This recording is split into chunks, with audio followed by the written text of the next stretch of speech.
Estás en vivo.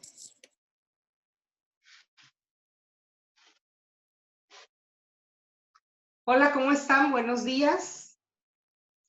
Vamos a ver hoy una clase que a mí me gusta mucho, sobre todo porque se me hace muy enigmático lo que vamos a ver hoy y pues habla sobre un sitio arqueológico. Vamos a hablar sobre un sitio arqueológico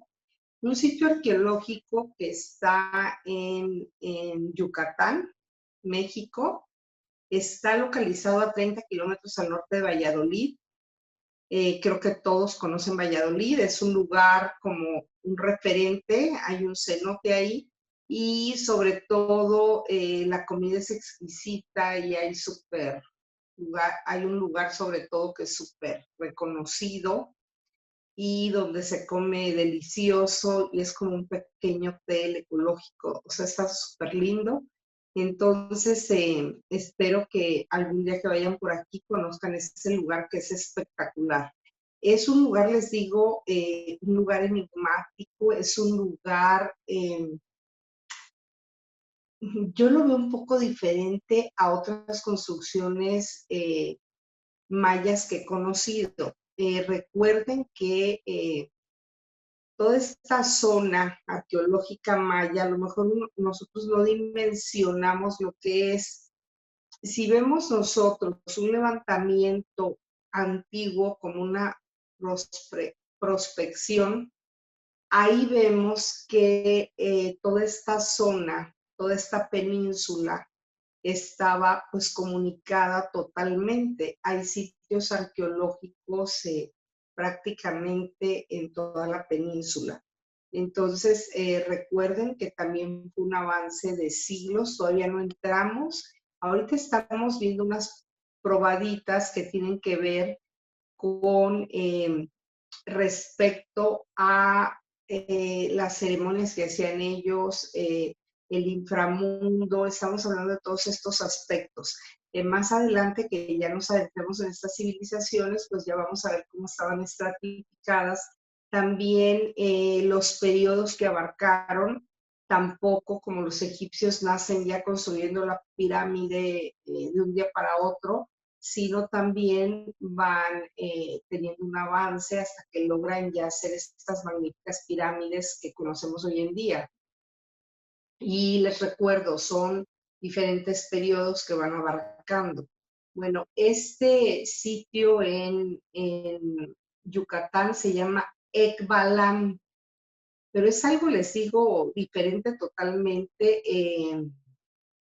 Se cree que fue un lugar, una entidad política que tuvo mucha fuerza política, prosperidad, fue un lugar muy bollante y aparte fue un lugar con una gran riqueza. Imagínense nada más para esa época que este lugar se cree que tenía de 12,000 a 18,000 habitantes. Entonces estamos hablando de una sociedad pues fuerte, una sociedad próspera para mantener a esta comunidad y sobre todo una comunidad que se ve que tenía un gran comercio en la región para lograr tener este auge que tenía. Bueno, el nombre, ¿por qué este nombre? Porque en maya yucateco, ek puede significar estrella o también puede referirse al color negro. Pero gracias a que la escritura maya está completamente ya pues descubierta, se dice que es el glifo emblema de esta ciudad y que este glifo, la construcción correcta de este sitio, Ekbalam, sería estrella jaguar. ¿Sí? Estrella jaguar, eso es lo que quiere decir exactamente la palabra. Este sitio se cree que comienza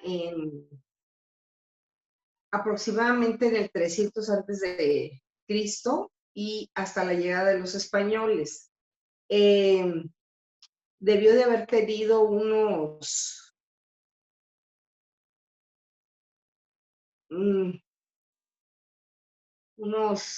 12 kilómetros, que incluía un espacio central que era sagrado y un espacio de aproximadamente 1 kilómetro donde residiría la élite. En estos lugares eran prácticamente reinados y también había una corte. Entonces, las personas que eran muy allegadas, la familia, siempre vivían pues juntos. Estaban en una zona apartada al común de las otras personas que vivían en el lugar. Esta zona central estaba protegida por 3 murallas. En una época, se, se hacía referencia a estas 3 murallas que habían. Y más adelante fueron sometidos ellos y hubo 2 centros de poder que cayeron, que fueron Ekbalam y Yashuna. Bueno, la arquitectura, ¿cómo es la arquitectura de estos sitios? Aquí están ustedes viendo algo de la escultura, que eso es a lo que me voy a referir exactamente ahorita. La mayor parte de los edificios que han sido sacados a la luz son del periodo clásico, pero también tienen ellos del periodo preclásico. Las, las otras edificaciones son de carácter ceremonial y también tienen un palacio oval y un juego de pelota maya de muy buen tamaño. La Acrópolis, bueno, vamos a ver las estructuras que tiene. Aproximadamente tiene unas 45 estructuras. La Acrópolis es la estructura más grande y contiene la tumba de Ukit Kanlektok, mide 146 metros de largo y 55 metros de ancho por 29 metros de altura. El friso que ellos construyeron es de escayola, está espléndidamente conservado y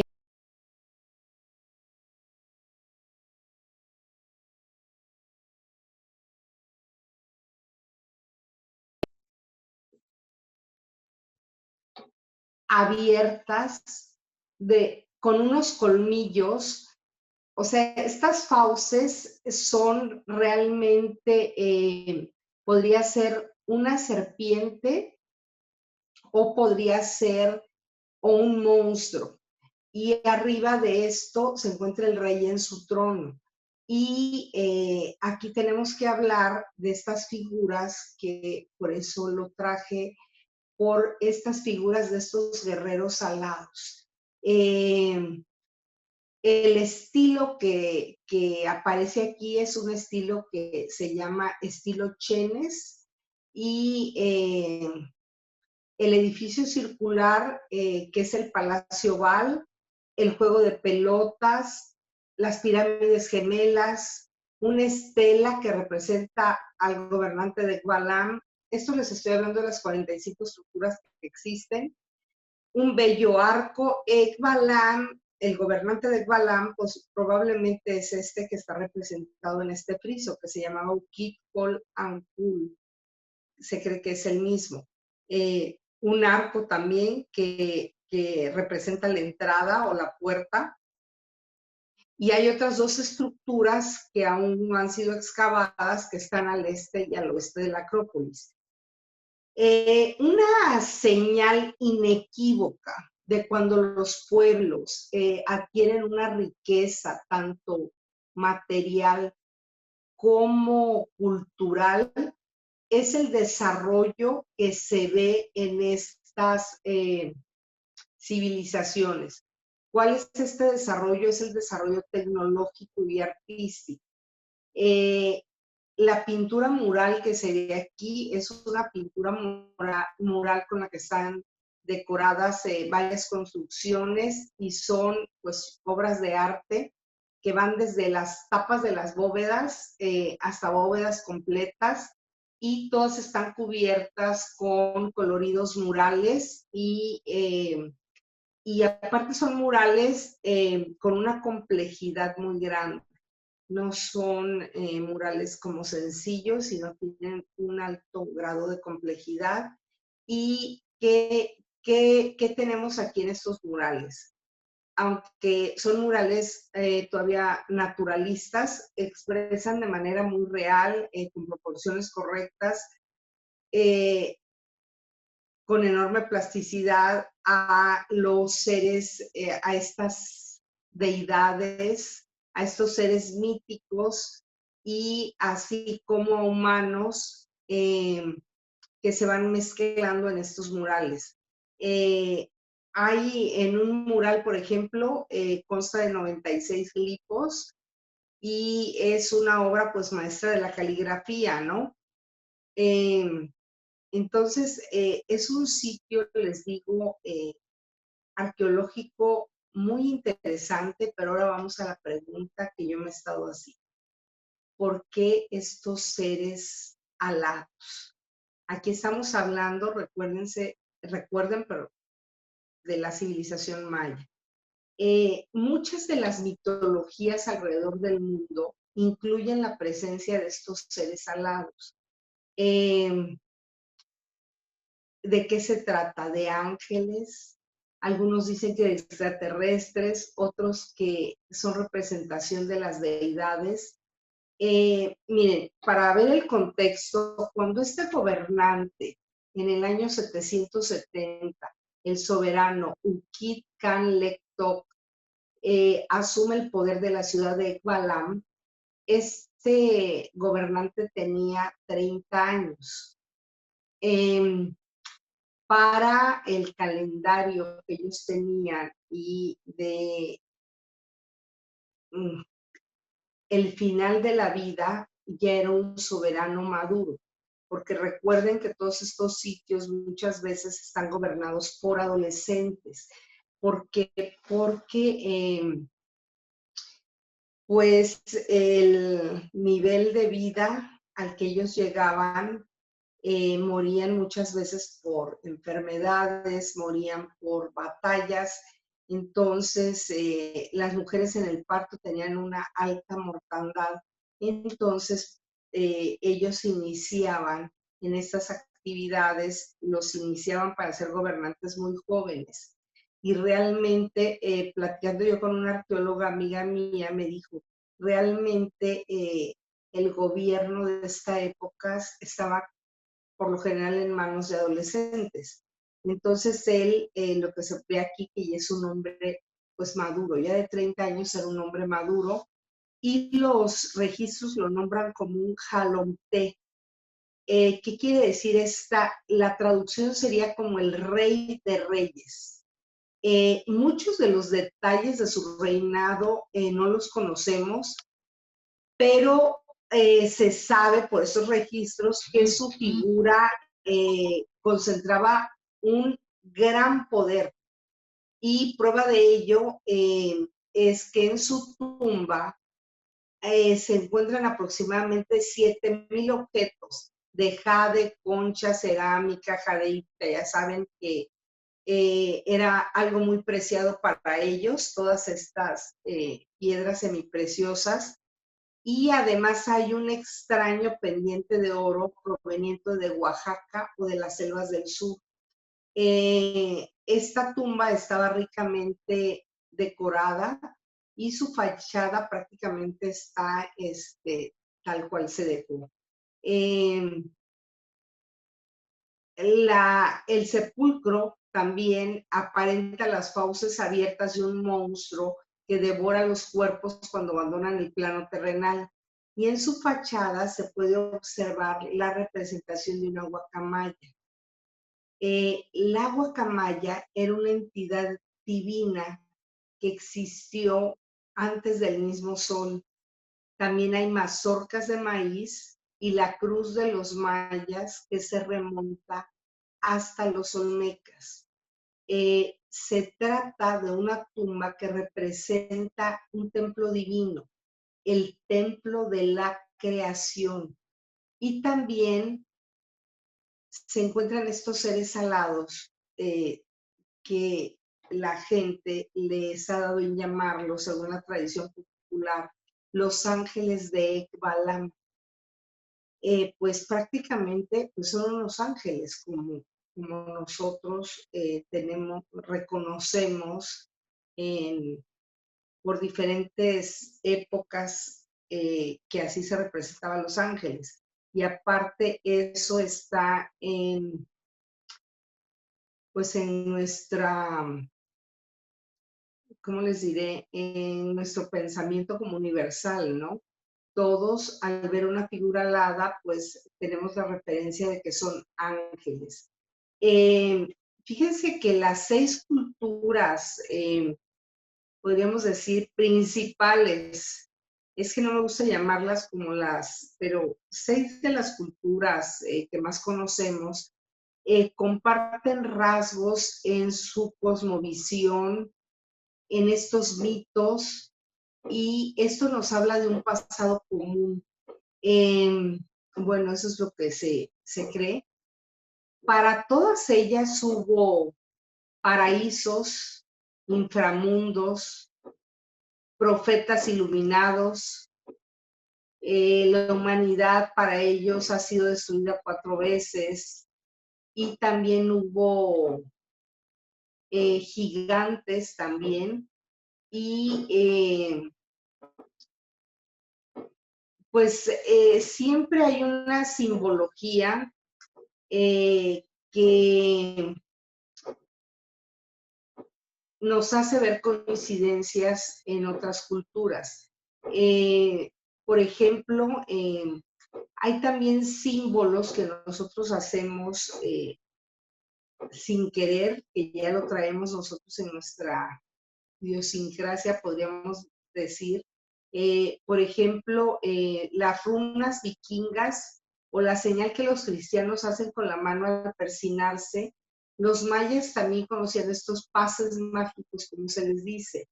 Y en la parte superior, ahorita estamos viendo, vean, podemos apreciar del lado derecho a un misterioso ser que realiza con su mano el glifo Mi, de los símbolos mayas que representa la creación. Otro de los seres mantiene sus manos al frente como si se estuviera lo que parece ser un remo. Se confirma esta sospecha, dicen los estudiosos, al observar con la atención y ver como si fuera la proa, perdón, de una embarcación. Entonces, todos estos seres, según donde tienen las manos, nos están dando un diálogo, nos están haciendo una narración.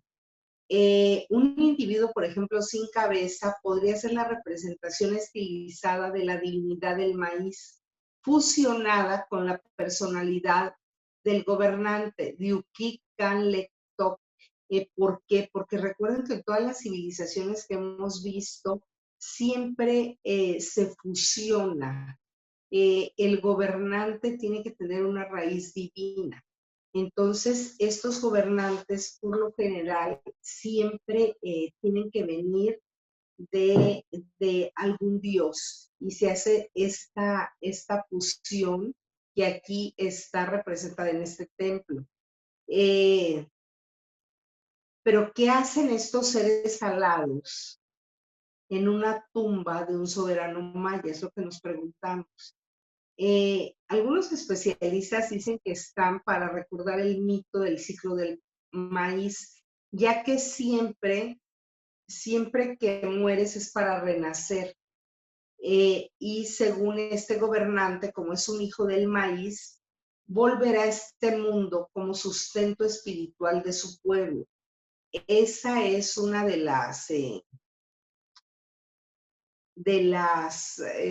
¿cómo les diré? De lo que creemos que es lo más, podríamos decir, acertado. Siempre van a ser un mito este tipo de personajes porque es la primera vez que aparecen en el contexto maya.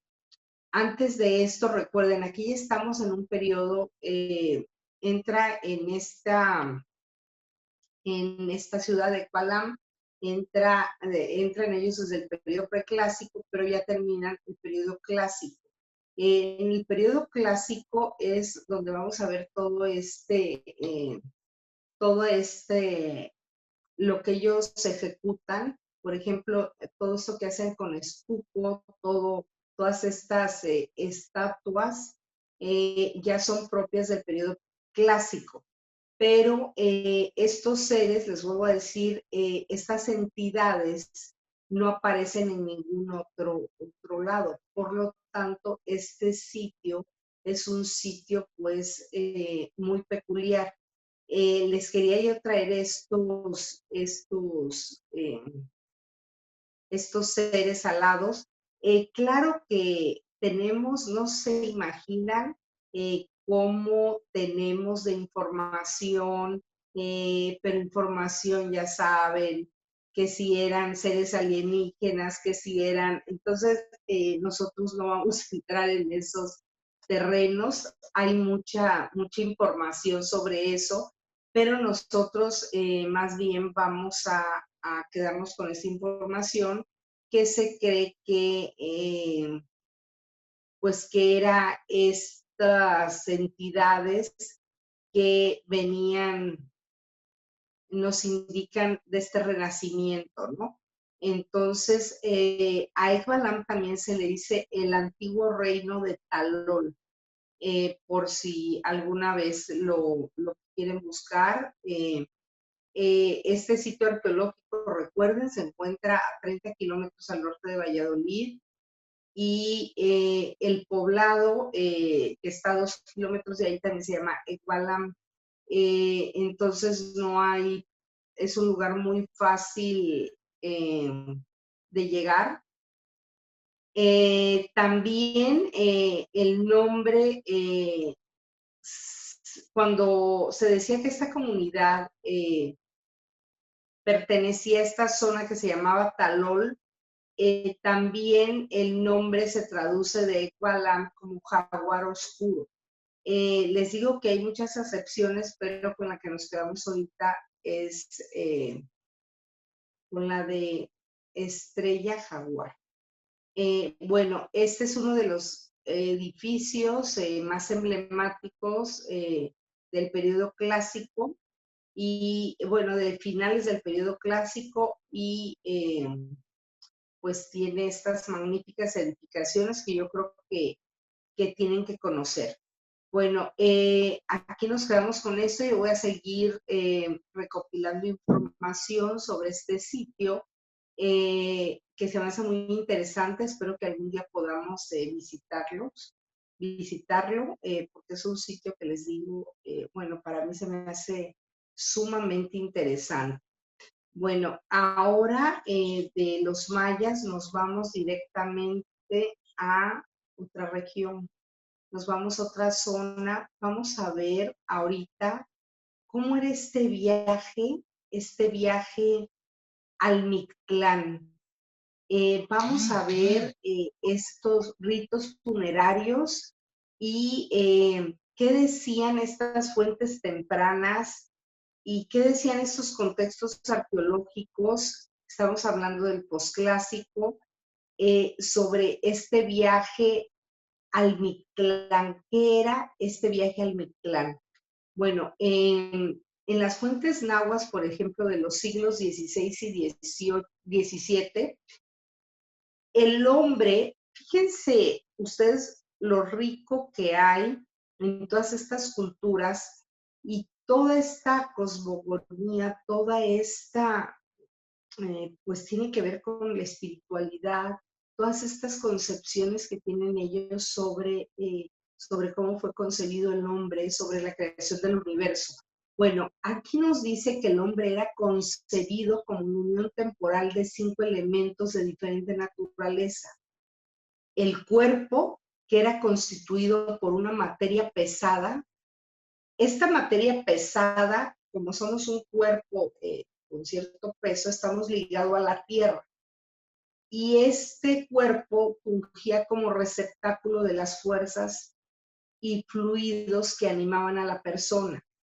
Bueno, el teyolia es un elemento considerado como fuente última de vida y ella dictaba la emoción, la acción, el movimiento, la memoria y la energía individual.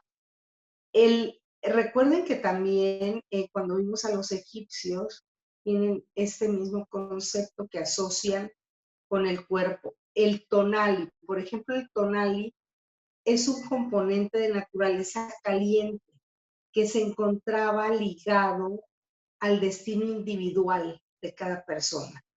El Iyot era una entidad fría y etérea que estaba asociada a las emociones y podía volverse nociva por la transgresión a las normas morales. Se podría volver una entidad, podríamos decir, oscura, nociva. El Nahuali es un ser tangible y preferentemente zoomorfo que se encontraba íntimamente ligado a la vida, la personalidad y el destino del ser humano. En las fuentes antiguas, esta es la forma que era adoptada por ciertos especialistas rituales que se llamaban hombres nahuali. Y durante su transformación, recuerden que ellos tenían esta manera de transformarse y de transformarse en algún animal. Recuerden que se dice todos tenemos nuestro nahual. Hay siempre tengo referentes a películas porque les vuelvo a decir, esta gente creativa explora todos estos mitos, todas estas cosas. Hay una película que se llama La Estrella, creo que es La Estrella Polar, y ahí se ve como cada niño, cada persona tiene ese animal que va con él, que le cuida. Es una película sale Nicole Kidman. Ella es como podríamos decir, la bruja malvada del cuento, pero es interesante porque cada quien tiene su propio nahual. Aquí tiene otro nombre, pero es este principio, ¿no? Que estamos viendo aquí. Por ejemplo, ellos tenían todo un referente al viaje al Mictlán. ¿Por qué? Porque durante los ritos funerarios, los señores también se introducían una piedrita verde en la boca, una piedra verde en la boca del difunto. Este objeto siempre ha sido mencionado como el corazón del muerto. ¿Por qué? Porque dicen que cuando se moría, esta piedrita se transformaba nuevamente en su corazón, se transformaba en corazones. También los egipcios y también en diferentes culturas, en algunos tienen piedritas en los ojos, en otro se sella la boca igual con una piedra. Les digo, es algo que vemos en diferentes culturas. Entonces, ese concepto de la piedrita es un concepto que quiere decir como piedra corazón. Y luego está también algo que nos llama mucho la atención, porque también nos habla de cuando ya se entierra el difunto, nosotros pensaríamos que va a permanecer esas entidades juntas, ¿no? Pero no. Estas se supone que se separaban. Por ejemplo, cuando una persona perdía su prestigio y había causado muchas desgracias, eh, y se dedicaba a ser un nahuali. En vez de ayudar, podía provocar un mal. Entonces, era gente que tenía que hacer una labor espiritual para poder ser esta persona que te iba a ayudar a llegar al más allá. Bueno, también todos estos escritos, todo lo que estamos viendo, recuerden que los fueron recopilando todas estas frailes que llegaron, Torquemada, bueno, hay una serie de personas que se les hicieron muy interesantes todos estos ritos y aparte la corona dictaba que fueran observando todo lo que ellos no conocían. Imagínense, ellos vienen de un contexto, llegan a otro contexto, pues una sociedad en esa época muy, muy rica. También aquí hay un debate porque se dice que si el Illot y la sombra son una misma entidad anímica. Se supone que al inframundo también aquí hay algo que dice que, de acuerdo a lo que decían los aztecas, que si ibas al inframundo, se supone que lo que iba era solo el corazón. Eh, pero en el mito de la creación de la humanidad se dice que los huesos y las cenizas de los hombres de épocas anteriores se encontraban en el Mictlán. La idea de un viaje al más allá en cuerpo y alma se ve muy reforzada porque en algunas fuentes, por ejemplo, del Códice Florentino, no es la tierra, sino las deidades del mundo de los muertos quienes consumen la carne de los difuntos. Nuestra madre, nuestro padre Mictlantecutli, Sontemocuesali, todavía está sediento de nosotros, todavía está hambriento de nosotros. Además, para entrar al Mictlán, recuerden que pues tenías que llegar hasta esta zona, ¿no? Eh, eh, Todo es un poco confuso, no crean que tiene exactamente como un hilo porque hay cosas que no nos quedan tan claras, porque se dice que el destino, por ejemplo, post-mortem de esta persona, pues ahí no lo tenemos muy claro cómo llegaba. Nos hablan, por ejemplo, de las mujeres muertas en el parto, que ahí sí nos dice cómo llegaban hasta este lugar y se consideraba que estaban ligadas a esta sombra. Entonces los antiguos mexicas y algunos nahuas contemporáneos podemos observar, por ejemplo, que ya estos conceptos ya se encuentran ausentes en sus tradiciones. ¿Por qué? Porque el concepto ya de sombra no figura actualmente, sino más bien es en fuentes muy antiguas. Entonces son todos unos debates sobre este viaje al Mictlán. Lo vamos a resumir todo esto ahorita para que no quede tan confuso.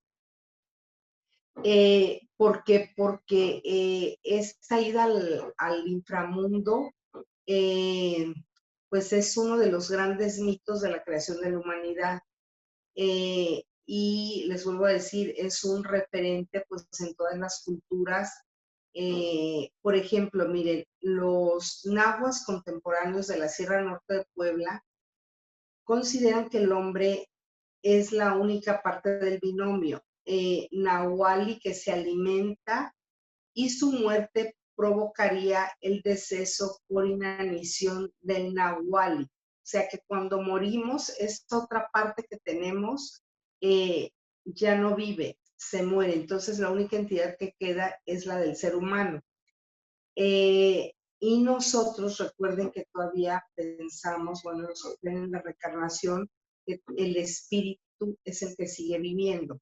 Bueno, se dice que cuando también para cada persona, según cómo moría, era una acepción diferente. Se dice que cuando mataban a una persona, uno de los animales, Ecahuil, todavía andaba 8 días y después ya se mueren para no comer.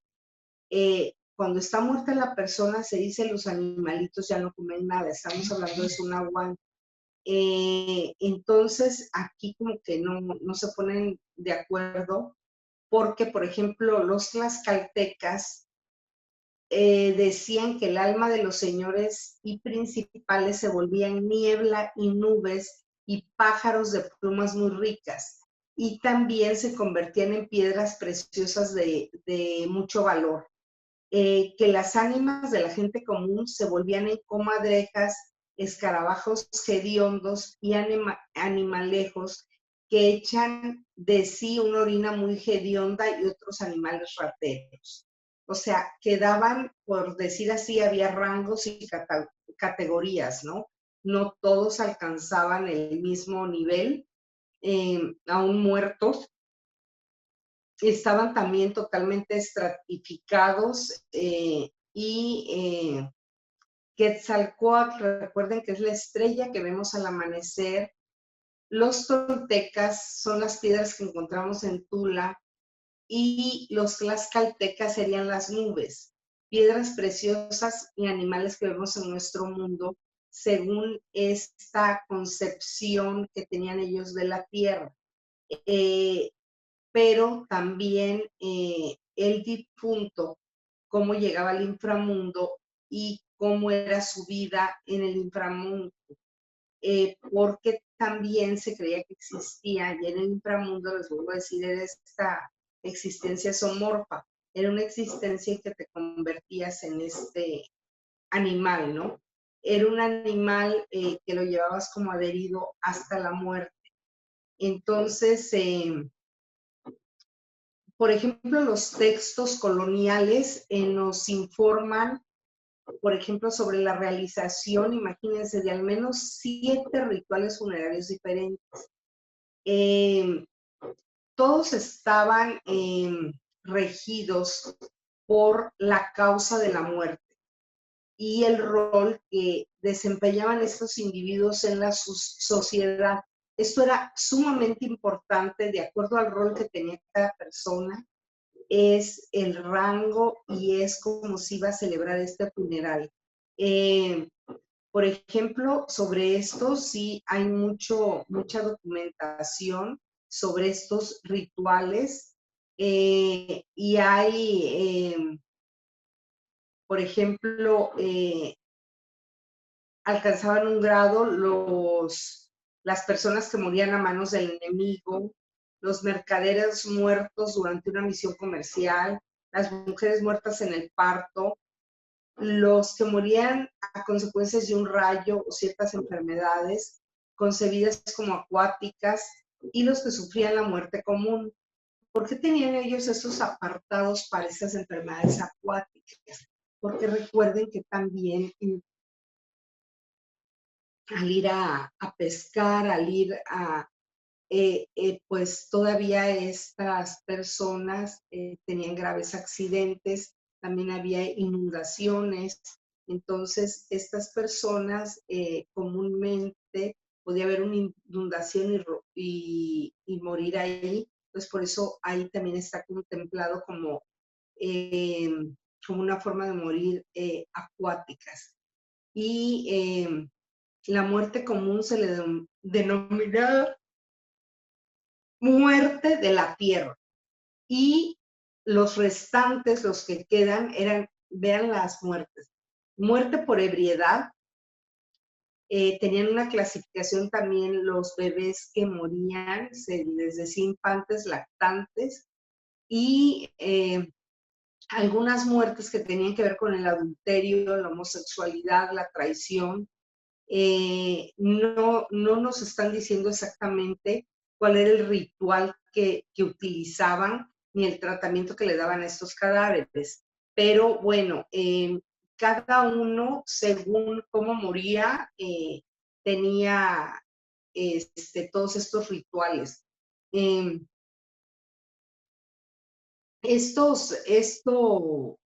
para investigar estos rituales, sobre todo las muertes acuáticas, encontraron un lugar en Xochimilco y el otro durante la excavación del metro de Allende. Describen cómo fueron estas muertes acuáticas.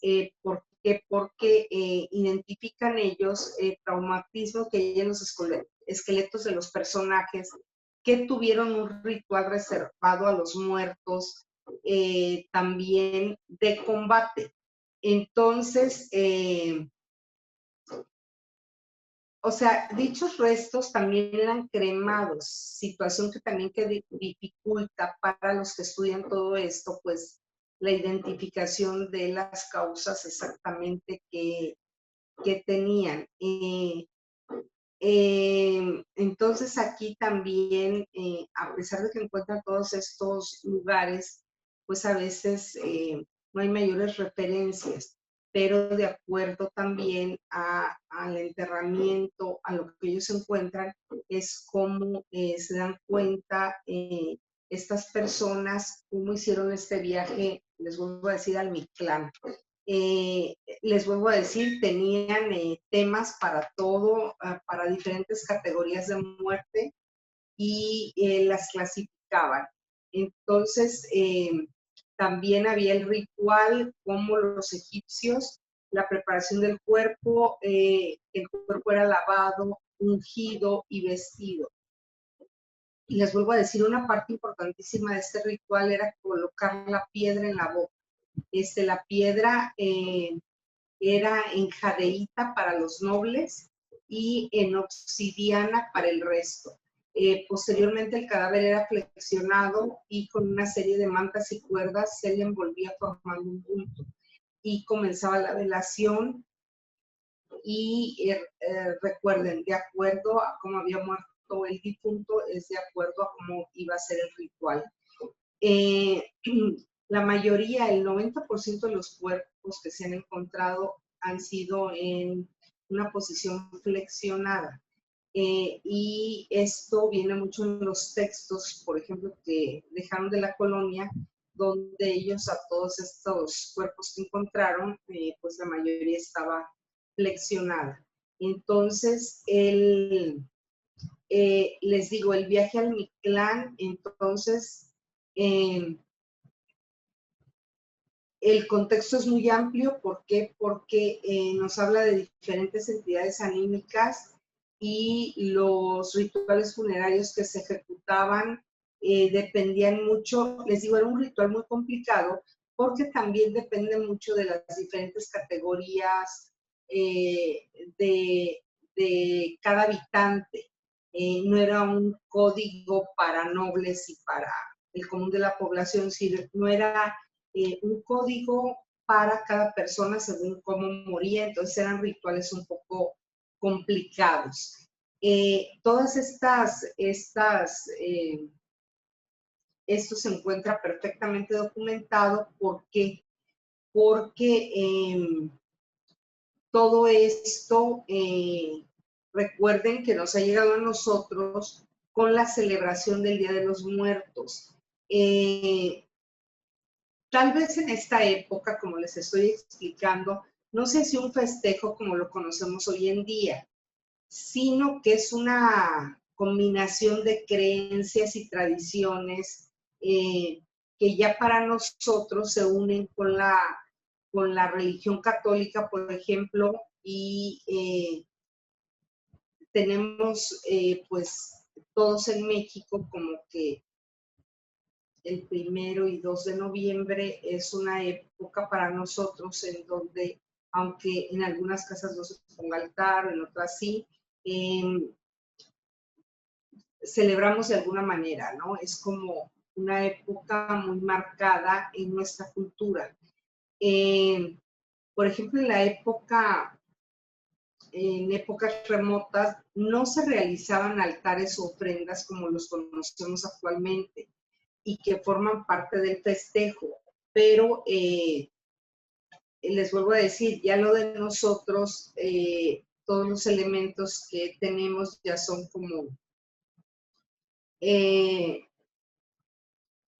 como unas adecuaciones que hemos hecho de acuerdo a nuestra religión. Cada región en México tiene sus propias costumbres y rituales. Existen algunas diferencias, existen diferencias en el significado, pero lo que sí se comparte siempre es el viaje que se va a hacer al Mictlán. Los dioses principales, recuerden, de los mexicas son Omecihuatl y Ometecutli, que los cuales tuvieron 4 hijos, que son los dioses creadores, Jipetotec, Quetzalcóatl, Tezcatlipoca, Huitzilopochtli. Ellos organizaron al universo en un mundo horizontal. ¿Y qué tiene que ver este mundo horizontal? Pues comprende los 4 puntos cardinales y también está el supramundo, que está formado por 13 cielos, y está el inframundo, que está conformado por 9 regiones horizontales orientadas al norte. Entonces recuerden, son 13 cielos y 9 para el inframundo. En las culturas prehispánicas, la vida y la muerte formaban una dualidad. Una no podía existir sin la otra, y pues la muerte es parte de la vida. Y la existencia para los mexicas no era el final, sino era el inicio de un nuevo viaje que duraba hasta 4 años. Claro, todo esto era si realmente eras capaz de llegar al Mictlán. No todos llegaban a este lugar, pero algunos sí llegaban. Entonces, para las culturas de esta época, recuerden que lo que determinaba no era la manera en que vivían, sino la manera en que habías muerto. Las circunstancias específicas de la muerte eran pues lo que determinaba tu viaje al más allá. Los que morían, por ejemplo, en la lucha iban al Omeyoacán, que era el equivalente al cielo, sin padecer.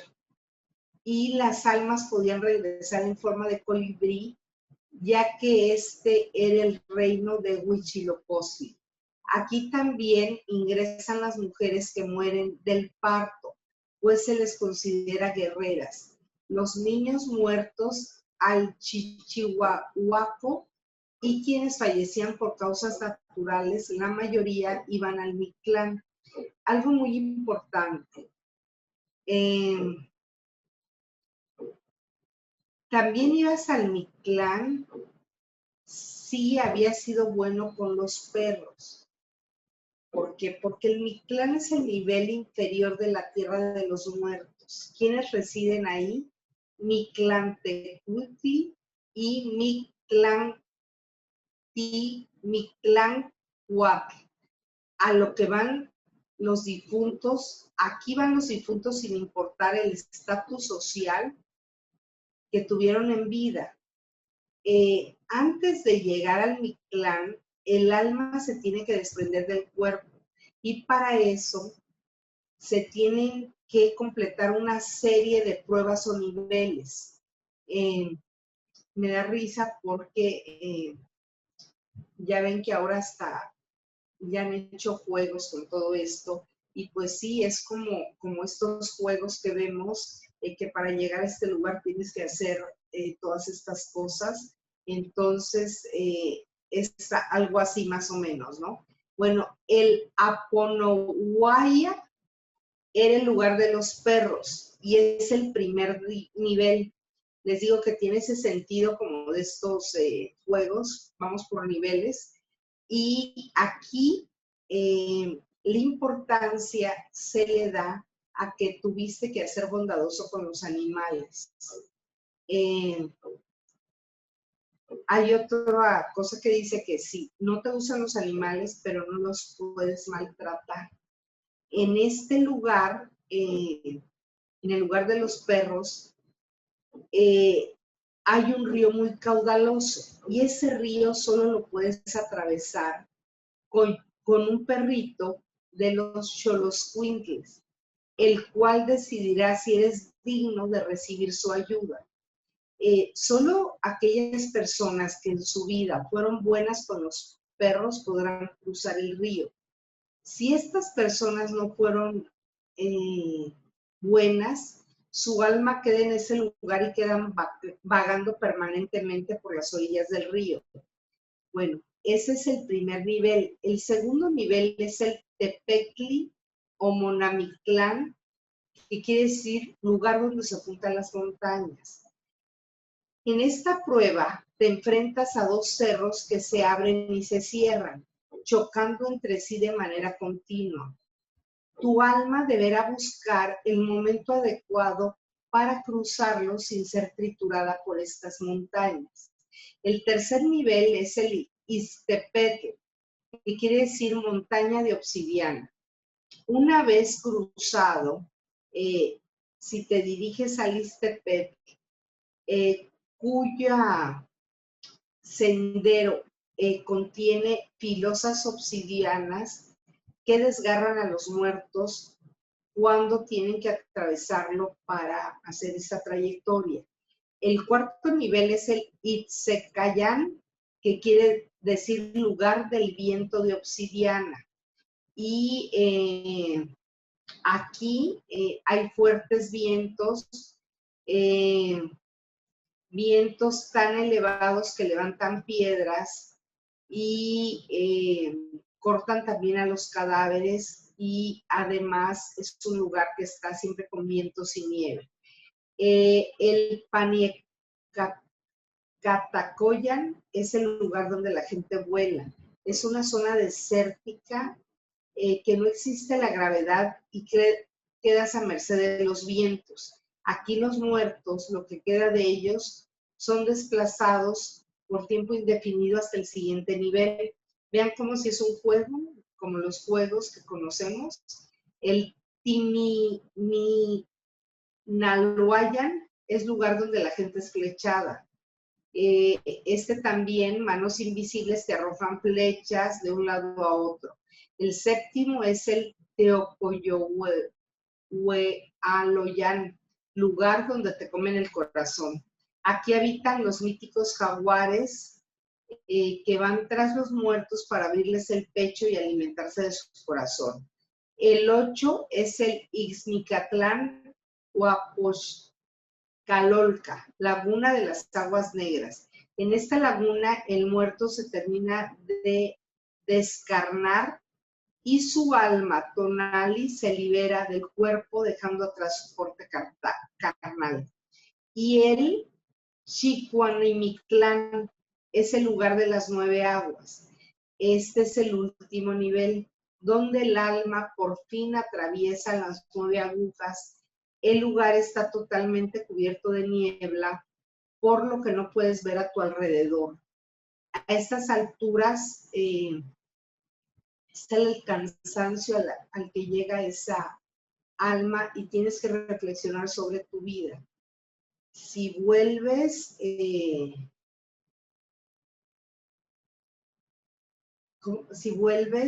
con una persona que ya asumiste y reflexionaste todo lo que hiciste en tu vida y dejas de padecer, y ahí habrás entrado ese momento al Mictlán y estarás con el Señor y la Señora de la Muerte. Entonces, como ven, es un camino largo, podemos decir. Todo este viaje al Mictlán es el que nos habla esta película que se ha hecho tan famosa, que se llama Coco, y es este camino, es el camino que tienen estas almas y todo lo que van a hacer, van a cruzar. Entonces son lugares muy interesantes y les voy a decir, las culturas, todas las culturas en ciertas partes se unen para todos estos conceptos que hay, todos estos mitos y leyendas, pues tienen algunos puntos en común. Vamos a ver varias veces estos puntos que van a converger. Bueno, nos vemos la próxima clase, que estén muy bien.